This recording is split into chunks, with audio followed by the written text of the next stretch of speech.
Everyone, welcome back to my channel. Previous lecture में हमने force and energy के 4 तक के क्वेश्चंस कर लिए थे। इस लेक्चर से हम 5th क्वेश्चन से स्टार्ट करते हैं। तो पहले मैं क्वेश्चन रीड करूँगी, फिर सोल्यूशन बताऊँगी। ठीक है, आप लोग एक बार ट्राई कर लेना क्वेश्चन, देन सोल्यूशन देखना।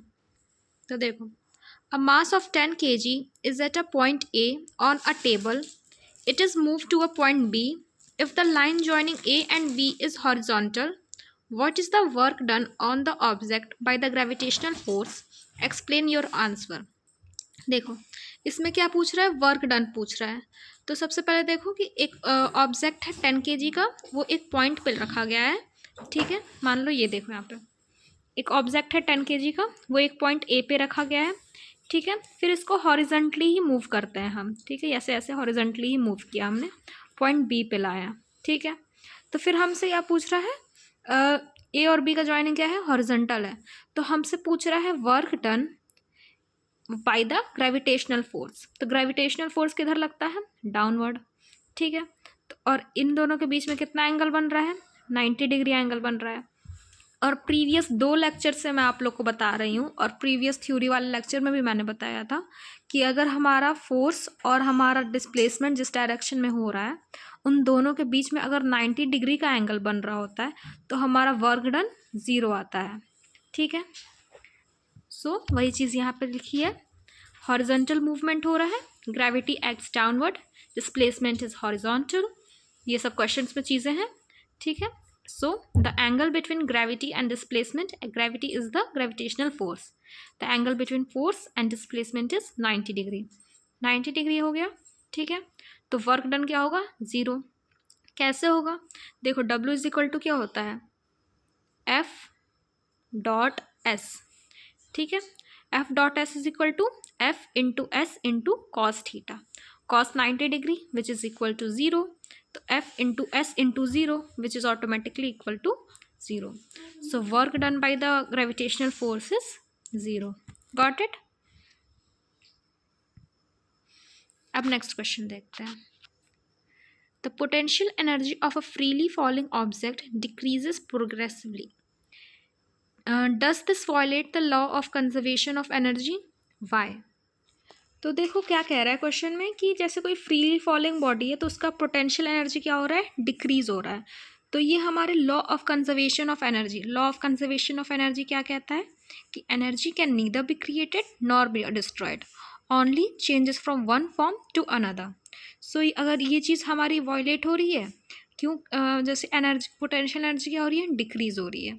ठीक है, तो अगर डिक्रीज सिर्फ हमें कॉन्सेप्ट पता ना हो, हम ऐसे ही क्वेश्चन बस रीड करके आंसर दे देंगे, कुछ हमें कॉन्सेप्ट पता नहीं है, कुछ भी लगा दिया, तो हमारा क्या हो रहा है? ये चीज़ यहाँ पे वायलेट हो रही है जैसे क्वेश्चन में लिखा हुआ है। ठीक है, तो हमें अपना दिमाग यूज़ करना है, हमें अपने कॉन्सेप्ट्स यूज़ करने हैं, हमने जो पढ़ा था वो रिकॉल करना है। और रिकॉल तभी होगा जब आप पढ़ कर आओगे, या थ्योरी तो पढ़ लो तब क्वेश्चन करना।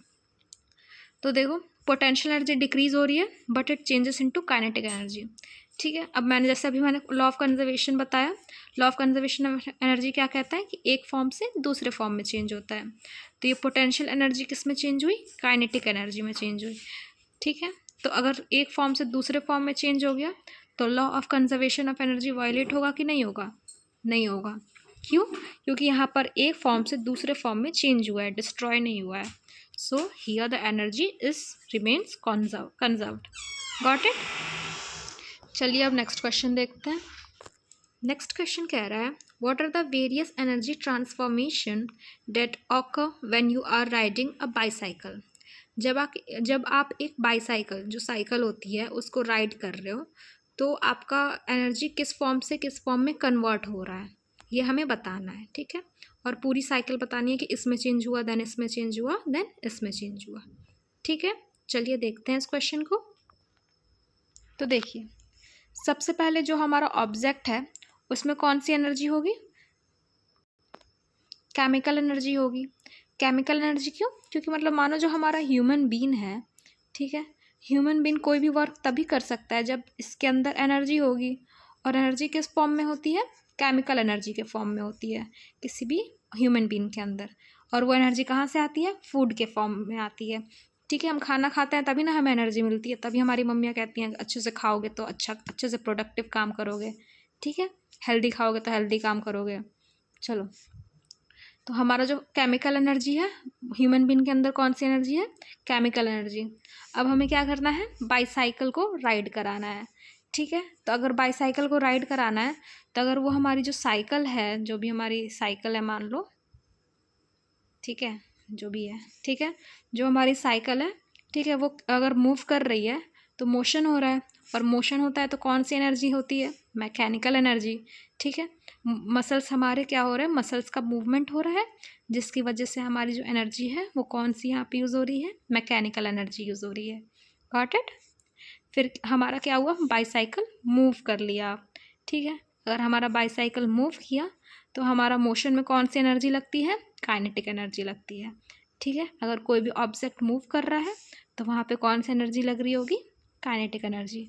देखा कितना सिंपल था कि पहले ह्यूमन बीइंग था, फिर उसने मसल्स के थ्रू अपने ऑब्जेक्ट को मूव कराया तो मैकेनिकल एनर्जी में कन्वर्ट हुआ, और वो मूव हो गया तो काइनेटिक एनर्जी में कन्वर्ट हो गया। ठीक है, so that's it for this video. आगे क्वेश्चंस नेक्स्ट वीडियो में करेंगे। ठीक है।